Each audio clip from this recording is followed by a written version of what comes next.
मेरे साथ जो हादसा हुआ, जो मेरे सर में और पैर में चोट आई है, जो अभी उसके पूरे प्रमाण हैं और सूरजगढ़ा थाना में एंट्री है मुकदमा, उसके बाद काउंटर केस और गलत तरीके से मुझे आरोपित किया गया है। मैं ललकारती हूँ, मैं एक प्रतिष्ठित और संस्कारी परिवार से और मैं एक पढ़ी लिखी महिला हूँ।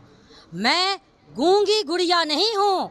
मैं बहुत अच्छे तरीके से जवाब देना जानती हूँ।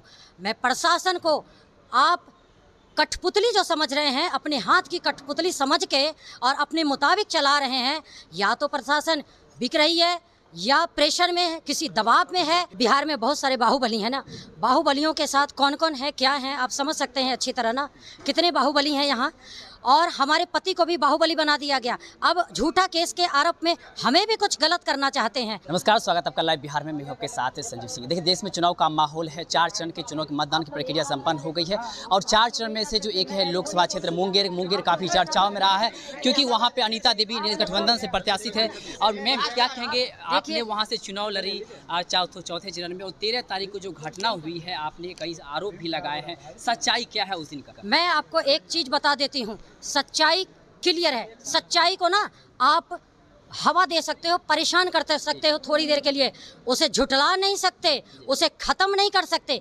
इसीलिए मैं, जो मेरे साथ जो हादसा हुआ, जो मेरे सर में और पैर में चोट आई है, जो अभी उसके पूरे प्रमाण हैं और सूरजगढ़ा थाना में एंट्री है मुकदमा, उसके बाद काउंटर केस और गलत तरीके से मुझे आरोपित किया गया है।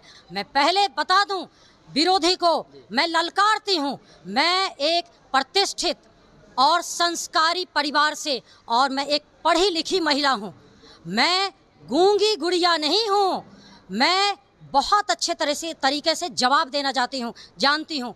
मैं प्रशासन को आप कठपुतली जो समझ रहे हैं, अपने हाथ की कठपुतली समझ के और अपने मुताबिक चला रहे हैं, या तो प्रशासन बिक रही है या प्रेशर में है, किसी दबाव में है। और जिस तरीक़ा से ये कर रही है ना, ये अपने खेल खेलते रहे, लेकिन जनता का आशीर्वाद से बड़ा, परमेश्वर का आशीर्वाद से बड़ा, और मेरी जो अपनी सच्चाई है, ईमानदारी है और काम के प्रति समर्पण है, डेडिकेशन है, उससे बड़ी मैं कुछ नहीं समझती। और उसी का साक्षी मान के मैं चैलेंज करती हूँ कि प्रशासनिक तंत्र को, व्यवस्था को, कि जो आपने एक ताकत बना के अपना ये खेल रच रहे हैं ना, मतगणना के दिन आप ये खेल नहीं रच सकते। पूरी जनता मेरे साथ है और पूरी आवाम उस दिन आपको दिखा देगी अपनी असली रूप और अपनी सच्चाई। आप पर जो हमला हुआ तो याद रखिएगा, मैं court, supreme court chief justice से और Patna high court chief justice और चुनाव आयोग से मेरी विनती है, मेरी आग्रह है कि एक स्पेशल ऑब्जर्वर मतगणना के दिन 4 जून को प्रतिनियुक्त किया जाए, ताकि मतगणना निष्पक्ष हो। क्योंकि मुझे आशंका है कि जब वो हर स्टेप पर एक भी कसर नहीं छोड़ा, किसी को भी लोकतंत्र में मतदान करना सबसे बड़ा अधिकार है, और उस अधिकार से ही आप वंचित रखते हो और इतनी घृणित से घृणित काम करते हो, जिसका कि 1-2 नहीं, कई साक्ष्य हैं। आप उस साक्ष्य को ऑब्जर्व देखिए और संज्ञान में लीजिए। इसीलिए मैं कह रही हूँ कि आप उस दिन एक स्पेशल ऑब्जर्वर प्रतिनियुक्त किए और निष्पक्ष मतगणना करवाई जाए। अच्छा, आप पर जो हमला हुआ है, क्या लग रहा है किसकी उसमें साजिश हो सकती है?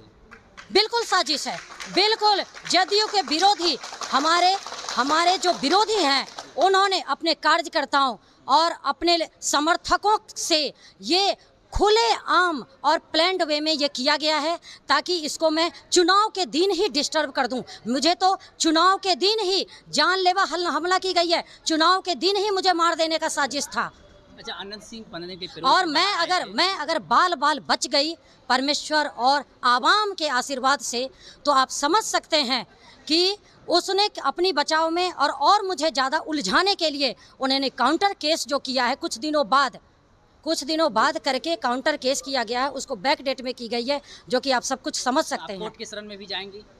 मैं तो कहाँ जाऊंगी ना, आप समझ सकते हैं। मैंने अभी बोला ना, पटना हाई कोर्ट में थ्रू प्रॉपर चैनल काम करूंगी, क्योंकि मैं प्रजातंत्र, प्रशासन की मैं पुजारी हूँ, मैं बहुत इसका मान करती हूँ। इसकी जो लोकतंत्र में जो गलत तरीके से पेश आएंगे और उसका मिसयूज करेंगे, उसके लिए मैं क्या, कोई भी लोकतंत्र में आप समझ रहे कि यही है मर्यादा, यही है अच्छाई। एक आखिरी सवाल रहेगा। अनंत सिंह पटेल के पैरोल पे बाहर आए थे और उनका कहना था पुश्तैनी जमीन जो उनका बंटवारा करने के लिए आए थे, क्या वो वाकई जमीन का बंटवारा करने आए थे या चुनाव में का जो वातावरण था उसमें भी सम्मिलित हुए थे, कोई प्रभाव हुआ उसके आने से? देखिए, चुनाव में आपके बहुत सारे, बिहार में बहुत सारे बाहुबली हैं ना, बाहुबलियों के साथ कौन कौन है, क्या है, आप समझ सकते हैं अच्छी तरह ना, कितने बाहुबली हैं यहाँ। और हमारे पति को भी बाहुबली बना दिया गया। अब झूठा केस के आरोप में हमें भी कुछ गलत करना चाहते हैं। आप देख रहे हैं ना अपने विरोधियों के साथ ये लोग किस तरह से करते हैं।